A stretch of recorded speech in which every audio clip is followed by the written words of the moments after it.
حضور نے نا لوگوں کو سمجھایا تھا، پہلے لوگ کسی عقیدے کے قائل ہی نہیں تھے، محبوب نے سمجھایا کہ دنیا مختصر ہے۔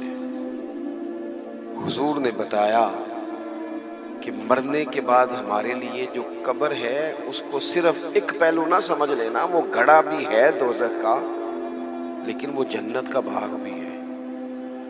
نبی پاک نے لوگوں کو ایجوکیٹ کیا، تعلیم دی، سمجھایا کہ تم ایک نظریاتی زندگی گزارو، فقط یہ 50-60 سال ہی کل زندگی نہیں، یہ تو تمہیں بھیجا گیا ہے کام کرنے کے لیے، کاشتکاری کرنے کے لیے، مرنے کے بعد تم نے اس کاشتکاری کا پھل کاٹنا ہے۔ اب یہ تعلیم اتنی راسخ ہو گئی لوگوں کے دلوں میں، اور صرف لوگوں کو نہیں سمجھایا، وہ ہمارے ہاں پیرانے نظام یہ کرتے ہیں، لوگوں کہتے ہیں فقیر ہو جاؤ، فقیر ہو جاؤ، فقیر ہو جاؤ، لوگ فقیر ہوتے جاتے ہیں اور پیر صاحب امیر ہوتے جاتے ہیں، وہ مالدار ہوتا جاتا ہے، لوگوں کو فقر کا سبق پڑھاتا جاتا ہے۔ نبی پاک علیہ السلام نے لوگوں کو جب یہ کہا نا کہ زندگی چند روزہ ہے، تو یہ تعلیم لوگوں کو تو دی، لیکن اپنا حال یہ تھا، ایک وقت روٹی کھائی اور 3 وقت فاقہ کیا۔ محبوب نے چٹائی پر آرام فرمایا، حضور موٹے بان کی چارپائی پہ لیٹے، موٹے بان، اور حضرت عمر فرماتے میں تبن سخت تھا، لیکن حضور کی کمر پر جب میں نے چارپائی کے نشان دیکھے تو میں رو پڑا۔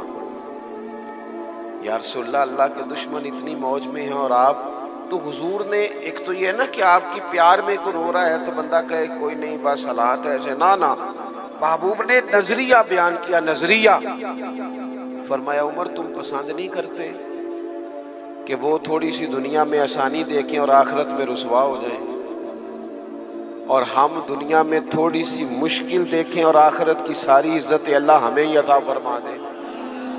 تو حضور تعلیم دیتے، سمجھاتے، قائل کرتے، دلیل دیتے، لوگوں کو سمجھ آتی، اور وہ پھر شعور اتنا بلند ہوا، اتنا بلند ہوا، اتنا بلند ہوا، یقین علم الیقین تک سے شروع ہو کر عین الیقین تک پہنچا اور حق الیقین تک پہنچا کہ حضرت انس بن نضر رضی اللہ تعالیٰ عنہ احد کے میدان میں جب موجود تھے نا، تو جنت کی باتیں سن سن کے، وہ تعلیم لے لے کے، قلبی واردات اس طرح کی ہو گئی تھی کہ میدان احد میں کھڑے ہو کے لوگوں سے کہہ رہے تھے نہ ادھر جاؤ، ادھر واپس آؤ، مجھے تو احد پہاڑ کے دامن سے جنت کی خوشبو آ بھی رہی ہے، جنت کی خوشبو آ رہی ہے۔ تو تعلیم کا کچھ نہ تھوڑا سا سیکھنے کا ماحول بنائیں۔ ہمارے ہاں الجھنیں بہت زیادہ ہیں، ایک لمبی تعداد ہے لوگوں کی جو ہر وقت ذہنی کشمکش کا شکار رہتی ہے، ایک تناؤ ہے، ایک الجھاؤ ہے۔ میں گزارش کرتا رہتا ہوں بزرگوں سے تو نہیں، جو دوست احباب ہیں علماء کی جماعت میں، کہتا ہوں کہ لوگوں کے جو مسائل ہیں اس پر گفتگو کی جائے، لوگوں کو ذہنی آسودگی کا موقع میسر آئے، انہیں پتہ چلے کہ یہ ہمارا اصل مسئلہ ہے۔ ہمارے جو آپ دیکھیں نا، حسد بہت بڑا مسئلہ ہے، اس پر نبی پاک علیہ الصلوۃ والسلام کی درجنوں احادیث موجود ہیں، اور اس کے ہر پہلو پر حضور نے ہمیں سبق دیے، بغض پر، جھوٹ پر، بدی پر، خیانت پر، رزق حلال کے فضائل پر، محبت پر۔ یہ جو ہمارے مسائل ہیں، ہم اگر حضور سے سیکھ لیں، ایک جنگ بنی رہتی ہے گھروں میں، چوکوں میں، چوراہوں میں، آپس میں، دفتروں میں، اکٹھے بیٹھنے والے لوگوں میں، حتیٰ کہ دینی ماحول میں بھی اگر چند لوگ مل کے کام کرتے ہیں تو وہاں بھی کچھ نہ کچھ آپس میں چیزیں دلوں میں موجود رہتی ہیں۔ شرط یہ ہے کہ ہم حضور سے سیکھیں، کشادگی پیدا ہوگی، دل بڑے ہوں۔ تو نبی پاک نے اپنے لیے بطور معلم کا لفظ اعزاز کے طور پر حضور نے بیان کیا۔ اور دوسرا، حضور نے فرمایا میں نا اخلاق عالیہ کی تکمیل کرنے دنیا میں آیا ہوں۔ ایک ہوتا ہے کوئی اچھی بات کرنا، بہت سارے لوگ اچھی باتیں کرتے ہیں، اور آج کل تو سارے لوگ ہی اچھی باتیں کرتے ہیں، پر مسئلہ صرف اتنا ہے کہ کرتے دوسروں کے لیے۔ جتنی اچھی باتیں ہو رہی ہیں وہ ساری اچھی باتیں دوسروں کے لیے۔ اگر وہ اچھی بات جو ہم کر رہے ہیں صرف وہ والی کرے نا جس پر ہم عمل کرتے ہیں، تو جو تبلیغ عمل سے ہوتی ہے وہ دیر پا ہوتی ہے، اس میں وسعت ہوتی ہے۔ اللہ کے پیارے رسول صلی اللہ تعالی علیہ وسلم نے صرف اچھی بات نہیں کی، آپ توجہ کریں گے میری بات پر، حضور نے صرف ایسا نہیں کہ ایک اچھی بات محبوب نے کر دی، حضور نے وہ والی اچھی بات کی ہے کہ اس سے زیادہ اچھی بات ہو سکتی نہیں۔ اعلیٰ حضرت کہتے ہیں سارے اچھوں سے اچھا سمجھئے جسے ہے اس اچھے سے اچھا ہمارا نام ہے۔ ایک ہوتا ہے روٹین میں کوئی خیر کی بات کرنا، اور ایک ایسی بات کر دینا کہ پھر گنجائش باقی نہ رہے۔ نبی کریم علیہ السلام نے وہ خیر کی باتیں کی ہیں کہ مزید پھر گنجائش ہے۔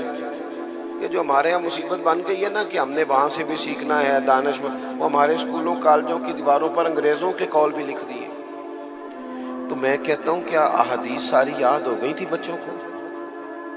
قرآن مجید کی آیات یاد ہو گئی تھی؟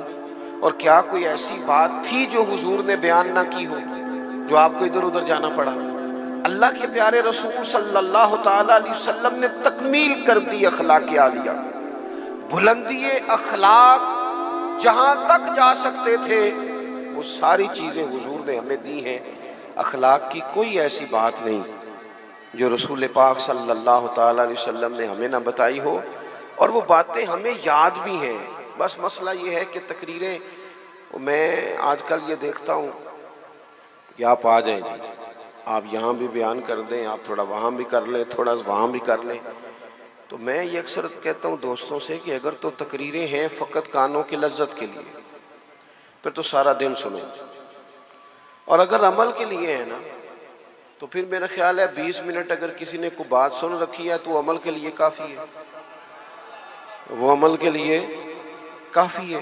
وہ بزرگ ایک مثال دیا کرتے تھے کہ ایک شخص نے کسی مولانا سے سن لیا تھا، بعض اوقات لوگ کھیتوں میں قضائے حاجت کے لیے جاتے تھے پیشاب کرنے، تو کہا سخت جگہ پہ پیشاب نہ کرو، وہ اس لیے کہ پیشاب کے چھینٹے پلٹ کر کپڑوں پہ نہ آئیں۔ تو اس بیچارے نے وہ مسئلہ سن لیا، وہ صرف نعرے والا نہیں تھا نا، عمل والا تھا۔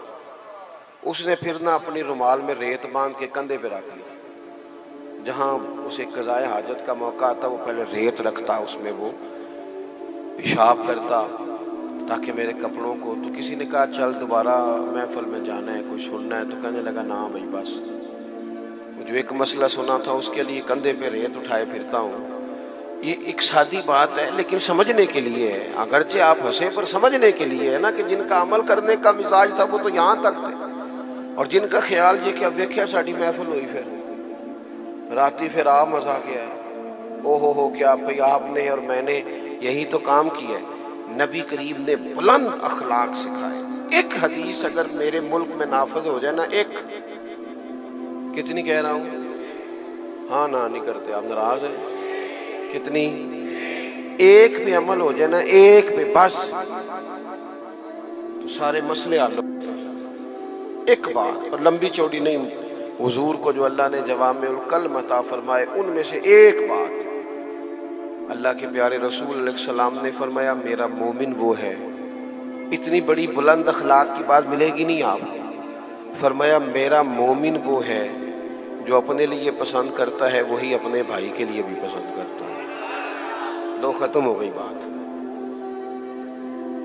آج کے بعد زندگی میں یہ ایک بات طاری کر لو، ایک صرف، کہ جو اپنے لیے پسند کرنا ہے وہی اپنے، کوئی ملاوٹ ہوگی، کوئی آدمی غلط چیز بیچے گا، کوئی غلط چیز بنائے گا، کوئی خرابی پیدا ہوگی، کیوں کہ اس نے نا، میں دکان پہ ایک دفعہ کپڑے خریدنے کے لیے بیٹھا تھا تو ایک صاحب کہنے لگے پیر صاحب یہ لے لے آتے، میں بھی پایا ہے۔ میں کیا سارے نو دیا کر جڑا آپ پانا ہے۔ دیکھو نا یہ کیا بات ہوئی، آپ کو پہچان ہے نا کہ یہ کپڑا ٹھیک ہے، تو آپ باقیوں کو بخرید، آپ مارکیٹ سے لے کے ہی وہی آئیں بس، جو آپ سمجھتے ہیں کہ یہ لوگوں کے لیے۔ کیوں ہم اس طرح کا کام کرتے ہیں؟ کیوں نہیں ہم سمجھتے کہ یہ غیر نہیں ہے، یہ ہمارے اپنے لوگ ہیں؟ یہ کیسے ہو سکتا ہے کہ کسی کے بچوں کو آپ ملاوٹ والی چیز کھلائیں اور بیماریاں آپ کے گھر نہ آئیں؟ یہ کیسے ہو سکتا ہے؟